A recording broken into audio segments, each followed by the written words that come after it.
प्यारे बच्चों, मैं देवेंद्र कुमार शर्मा, प्रवक्ता हिंदी 10-2 श्रेणी के हिंदी विषय की इस ऑनलाइन कक्षा में आपका स्वागत करता हूं।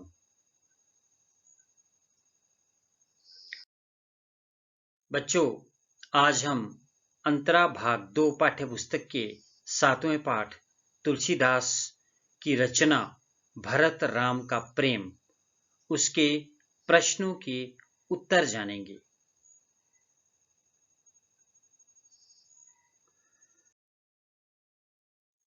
बच्चों, जैसा कि आपने व्याख्या से पहले इस पाठ की पूर्व पीठिका में जाना कि भरत राम का प्रेम तुलसीदास द्वारा रचित रामचरितमानस के अयोध्या कांड से लिया गया एक अंश है। इसमें उस समय के दृश्य का वर्णन है जब श्री राम को वनवास जाना पड़ा था। उनके वनवास जाने की सूचना जब भरत को मिली तो वे बहुत दुखी हुए। वे अयोध्या वासियों, अपनी राज्यसभा के मंत्रियों और गुरु वशिष्ठ समेत श्री राम को वन से वापस बुलाने के लिए जाते हैं। चित्रकूट में श्री राम से मिलने के बाद सारी समस्या पर चर्चा करने के लिए एक सभा का आयोजन किया जाता है। सभा में समस्त लोगों के सामने भरत ने अपने मन की बात रखी है और राम से वापस अयोध्या चलने की विनती की है। प्रस्तुत प्रसंग में भरत के कथन से उनके चरित्र के अनेक उज्जवल पहलुओं को उजागर होने का मौका मिला है। बच्चों, व्याख्या में आपने इस पाठ की पृष्ठभूमि को जाना, इसमें क्या क्या बातें कही गई हैं उनको विस्तार के साथ समझा। पाठ के अंत में जो प्रश्न दिए गए हैं, आओ एक एक करके उनके हल जानने का प्रयास करते हैं। पहला प्रश्न है, हारे हूं खेल जितावहीं मोही। भरत के इस कथन से क्या आशय है? तो बच्चों, यह पंक्ति भरत ने राम के चरित्र की विशेषताओं को उजागर करने के लिए लिखी है कि उनके चरित्र में क्या क्या विशेषताएं हैं। इसका आशय यह है कि राम खेलते समय भरत को जिताने के लिए जानबूझकर हार जाते हैं। इस पंक्ति का साधारण अर्थ तो यह है कि राम बड़े ही दयालु प्रकृति के भाई हैं। वे खेल में अपने छोटे भाई भरत के लिए हार जाते हैं ताकि उसे किसी प्रकार भी कष्ट ना हो। वह पूरे उत्साह के साथ खेल खेलता रहे। लेकिन इस कथन का आशय अगर गहराई के साथ समझा जाए तो यह समझना आवश्यक है कि वास्तव में राम भगवान हैं और भरत उनके प्रेमी भक्त हैं।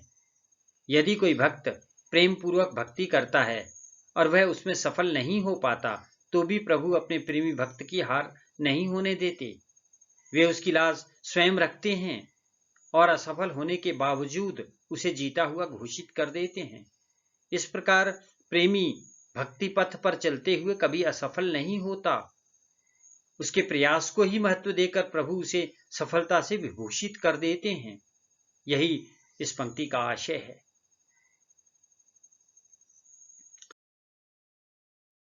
दूसरा प्रश्न है, मैं जानऊं निज नाथ सुभाव से मैं राम के स्वभाव की किन विशेषताओं की ओर संकेत किया गया है? तो बच्चों, प्रस्तुत पंक्ति में राम के स्वभाव की अनेक विशेषताओं की ओर संकेत मिलता है। उनमें से कुछ विशेषताएं इस प्रकार हैं। सबसे पहले तो राम के बारे में कहा गया है, अपराधियों पर कोह न काहू, कि वे कभी अपराधियों पर भी क्रोध नहीं करते। ये उनके चरित्र की पहली विशेषता है, उनके स्वभाव की पहली विशेषता है। और दूसरी बात उन्होंने कही थी, मोह पर कृपा स्नेहु विशेखी, कि मुझ पर उनकी विशेष कृपा है, विशेष स्नेह है। यानी उनके चरित्र की, उनके स्वभाव की दूसरी विशेषता है कि वे अपने छोटे भाई भरत पर विशेष कृपा रखते हैं, विशेष स्नेह उनका है। और राम को कभी खेलते समय भी अप्रसन्न देखा नहीं गया। वे सदैव प्रसन्नचित्त रहते हैं। खेलत खुनिस न कबहू देखी। और राम ने बचपन से लेकर भरत को अपने साथ रखा और कभी उनका दिल नहीं तोड़ा। उन्होंने कभी कोई ऐसा कार्य नहीं किया जो भरत को बुरा लगे। राम खेल खेलते समय भी भरत को जिताने हेतु जानबूझकर हार जाते थे। ताकि उसे किसी प्रकार का कष्ट ना हो और वह पूरे उत्साह के साथ खेल खेलता रहे। हारे खेल जितावहि मोही। तो ये उनके स्वभाव की विशेषताएं हैं।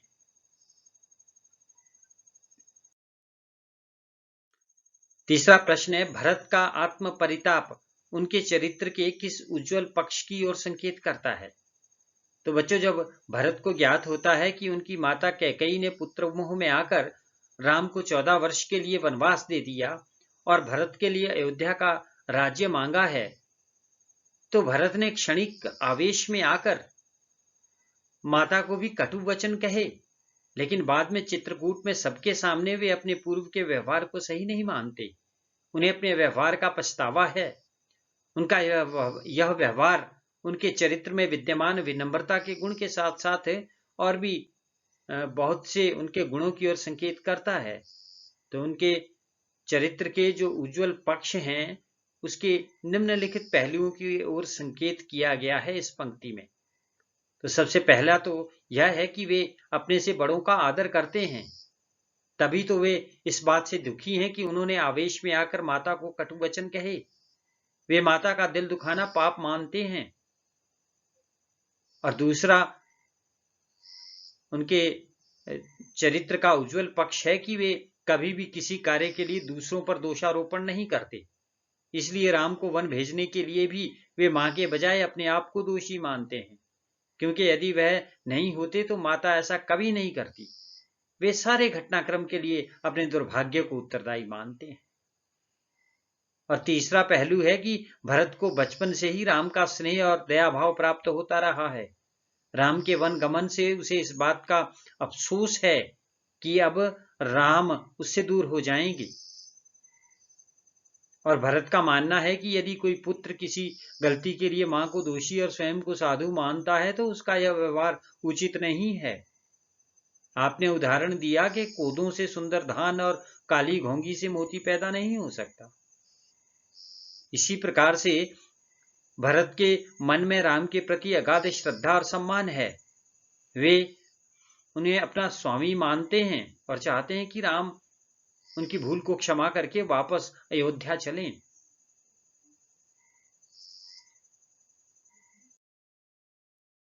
प्यारे बच्चों, चौथा प्रश्न है, राम के प्रति अपने श्रद्धा भाव को भरत किस प्रकार प्रकट करते हैं, स्पष्ट कीजिए।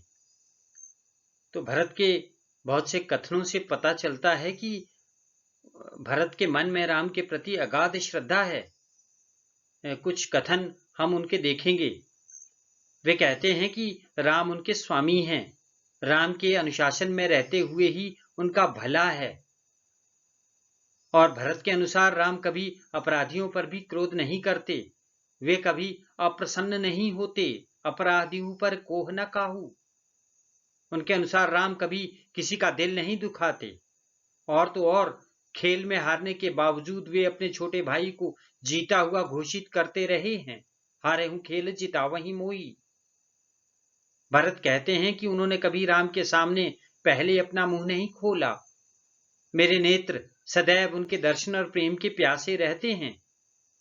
भरत के अनुसार राम अंतर्यामी हैं और जानते हैं कि वे प्रेम का दिखावा नहीं करते। भरत कहते हैं, मैं प्रेम का दिखावा कर रहा हूं या यह सच है, राम जानते हैं। राम वन में नंगे पांव पैदल चल रहे हैं, यह भरत के लिए सबसे बड़ा घाव है। राम, लक्ष्मण और सीता के दर्शन करके वन के सांप और बिच्छू भी अपना विष त्याग देते हैं। इससे बढ़कर कोई कथन नहीं हो सकता भरत का राम के प्रति श्रद्धा भाव प्रकट करने के लिए। तो इस प्रकार हम देखते हैं कि भरत के अनेक कथनों से हमें पता चलता है कि उनके मन में राम के प्रति अगाध श्रद्धा भाव है। और बच्चों, पांचवें प्रश्न में हमसे पूछा गया था, मही सकल अनर्थ कर मूला। पंक्ति द्वारा भरत के विचारों भावों का स्पष्टीकरण कीजिए। उसने कहा ना कि मैं ही सारे अनर्थ की जड़ हूं। तो प्रस्तुत पंक्ति में भरत स्वयं के प्रति अपना दृष्टिकोण व्यक्त करते हैं। भरत मानते हैं कि अयोध्या में जितना भी अनर्थ हो रहा है, उन सब के मूल में वही है, अर्थात उनके कारण ही यह सब घटनाएं घटित हो रही हैं। वे स्वयं को ही सबके दुख का कारण मानते हैं। वे मानते हैं कि उनके कारण ही कैकेयी ने राजा दशरथ से राम को वन भेजने का वचन लिया। उनके कारण ही दशरथ ने राम के वियोग में अपने प्राण दे दिए और उनके कारण ही राम, लक्ष्मण और सीता को वनों में नंगे पांव पैदल चलना पड़ रहा है। ऐसा प्रतीत होता है मानो वे अपराध बोध के नीचे दबे हुए हैं, जिसका बोध उन्हें असाध्य दुख दे रहा है। उनके मन में किसी के लिए भी कोई वैर भाव नहीं है। जो हुआ है वे स्वयं को इस सब का उत्तरदायी मानते हैं। माता कैकेयी को कहे कटु वचनों के लिए भी वे दुख प्रकट करते हैं। इससे पता चलता है कि भरत सच्चे हैं, क्षमाशील हैं, सहृदय व्यक्ति हैं।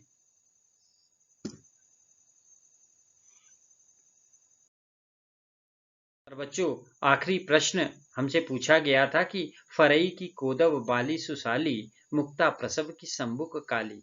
पंक्ति में छिपे भाव और शिल्प सौंदर्य को स्पष्ट कीजिए।